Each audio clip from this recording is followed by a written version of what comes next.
Time to know the top stories of the day. I am Jenny Arado. This is NewsBits Tonight.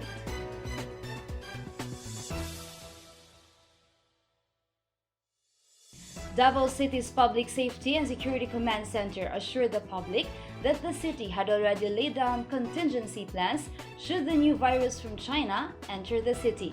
Juliet Revita for the details. PSSCC head Angel Sumagaysay said they already had a meeting with the Civil Aviation Authority of the Philippines, Department of Health, Davao City Health Office, and representatives from the management of different airline companies to create measures to prevent the entry of an infected person of the mysterious disease. Naglatag ng contingency plan ang CAAP. Of course, para doon sa katong mysterious disease, sabi nila, no? Yung virus, no? Coronavirus na nakita sa China. And yung ginawari lang nato, may direct flight tayo from Hong Kong to Davao. That's why naglatag na yung taong contingency plan. This comes after a 5-year-old boy who traveled to Cebu from Wuhan, China, tested positive for coronavirus after manifesting fever, throat irritation, and cough. Strict monitoring at the Francisco Bangoy International Airport has been implemented to detect infected individuals through the thermal scanner. There are also protocols to be followed if an individual exhibited signs and symptoms, even if the person is still in the aircraft. For instance, they will immediately isolate the infected person right after landing at the airport. An ambulance is already on standby intended for the particular case, with glass separator to rush the patient to the Southern Philippines Medical Center. It is equipped with personal protective equipment from CHO to protect the responders from acquiring the fatal virus. Aside from the airport, they are also alerting the seaports and the 3 fixed checkpoints in Davao City. Juliet Revita, NewsBits Tonight.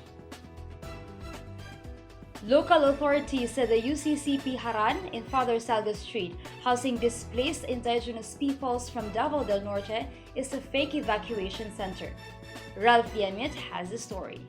In a press briefing, Police Regional Office Davao spokesperson Major Yudisan Giltano re-echoed the stand of PRO Davao Director Police Brigadier General Filomor Escobal in supporting the resolution for the immediate closure of UCCP Haran approved by the Regional Peace and Order Council Davao on January 15.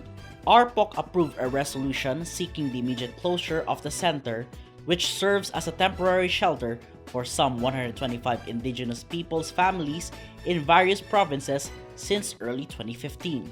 According to the resolution, the security sector have recorded violations of indigenous people's rights, child abuse, child trafficking, exploitation of the IPs for terroristic activities were committed inside the facility. I also do stress that our regional director's stand on this is that this Haran, as yung mga nasa management, it's a fake evacuation center.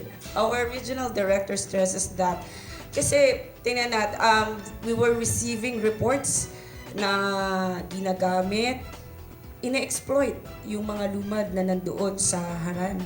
Giltiano added that based on the reports they received, the management of the UCCP Haran is using the temporary shelter for lumads, is disguising to raise funds, and even teaching children submersive ideologies. The IPs inside were also used to conduct demonstrations against the government. However, UCCP Southeast Mindanao Jurisdiction Area Bishop Hamuel Tekis denied the allegations and even called the order a continuing harassment.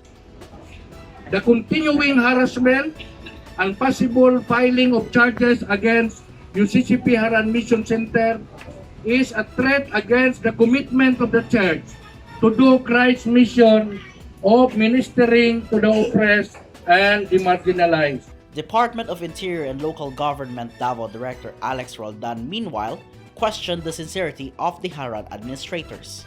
Roldan said if they are sincere in providing safety sanctuary for the distressed lumads, they should open the facility so that the lumads can freely come in and out. He said the questionable setting of the evacuation center, which is not accessible for government agencies, is the basis for the closure. However, in Haran's case, government workers could barely step inside the establishment.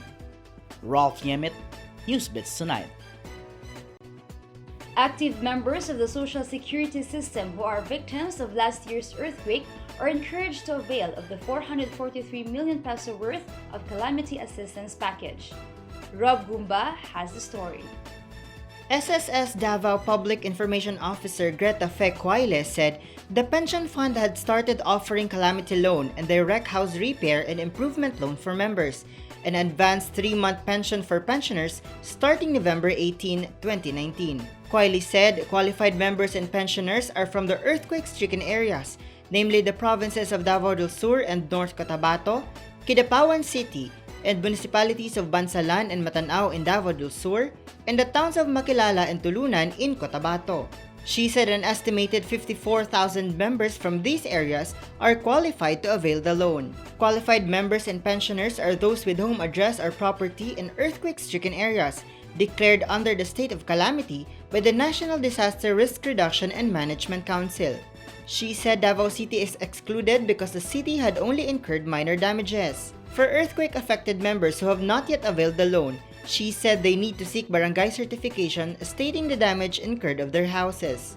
To avail of the calamity loan, a member should have at least 36 monthly contributions, 6 of which should be paid within the 12-month period before the date of application. The loanable amount is equivalent to the 1-month salary credit, which is computed based on the average of the last 12 monthly salary credit, or the total amount of damages as certified by the member in the application form.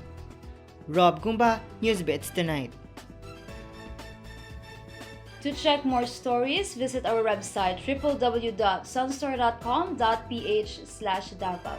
Subscribe to our YouTube channel and follow us on our social media accounts on Facebook, Instagram, and Twitter.